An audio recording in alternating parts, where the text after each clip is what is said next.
इनका कारण ये लाने का है कि ये पावन पवित्र धरती जी जहाँ पर मुक्ति भी आई हुई है जी अपने मुक्ति के लिए, जी और मुक्ति कहे गोपाल से मेरी मुक्ति दियो बताए, जी गोपाल कहे रम जाओ इस गेल में तुम्हारो तारण हो जाए। जी हाँ जब मुक्ति का भी यहाँ तरने के लिए आई है तो हम लोग तो एक साधारण मनुष्य हैं। बिल्कुल बिल्कुल। तो माता जी यह बताइए, आपने शादी की है?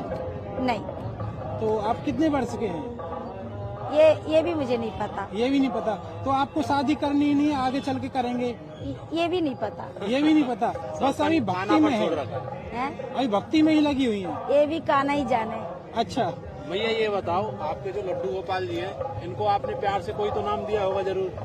बिल्कुल सत्य पूछा। मुझे तो आप भी लड्डू गोपाल जैसे ही लगते हैं, क्योंकि मैं अपने लल्ला का नाम रखा है कन्नू। कन्नू, अरे वाह, कितना प्यारा शब्द। और सब कुछ मैं अपने कन्नू पे छोड़ रखा है। अच्छा। और जहाँ आपने पूछा इनको प्रयागराज क्यों लेके आए हो, जी, जहाँ मैया जाएगी वहाँ लल्ला जरूर जाएगा। तो आपने इनको अपने लल्ला बना रखा है। बिल्कुल लल्ला। माता जी का भाव है, इनको अपने बेटा स्वरूप देखती हैं।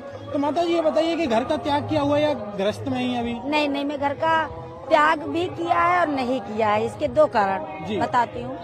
क्योंकि मैं अपनी माता पिता की सेवा के लिए मैंने ये चोला पहन लिया।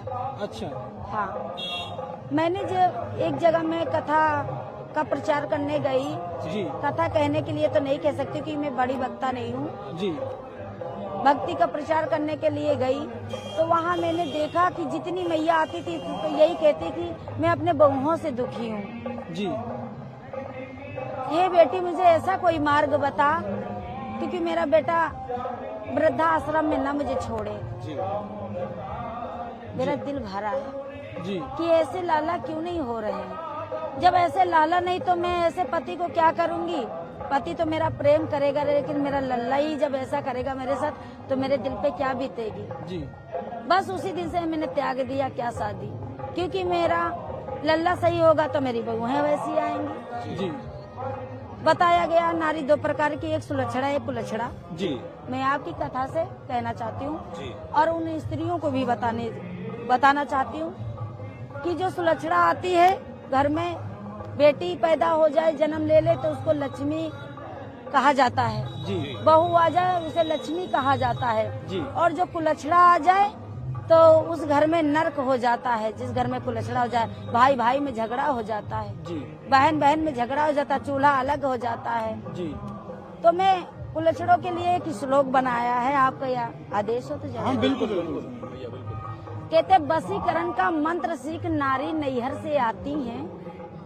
नैहर का मतलब अपने मायके से। मायके से। ये देहाती लोगों के लिए है। जी। वशीकरण का मंत्र सीख नारी नैहर से आती हैं और धीरे धीरे अपने पति का उल्टा पाठ पढ़ाती हैं। पति की सेवा जाए भाड़ में, सास की सेवा जाए भाड़ में, पति की सेवा जाए भाड़ में, रात को खुदे पर दबाती हैं। घर की रोटी नीक न लागे चौमिन बाजार से मंगवाती हैं। बस एक दोना आप खा लो, पति से कहा एक हम खा लें, सास ससुर को पड़े रहने दो, वो जान भी ना पाए। जी तो मैं ऐसी बहुओं से कहना चाहते हैं कि ऐसा काम मत करिए। भैया आपने जो कलयुग की जो आजकल की नारी है, बिल्कुल आपने सत्य कहा है। बिल्कुल सत्य कोई है। भी दोहराए नहीं। तो और माता जी मैं उनको बुरा न लगे, उन देवियों को बुरा न लगे, क्योंकि मैंने सुलक्षणा के बारे में कहा जी, है, जी। कुलक्षणा के बारे में, ये कुलक्षणा के, हाँ क्षमा करना, ये कुलक्षणा के बारे में कहा, सुलक्षणा के बारे में।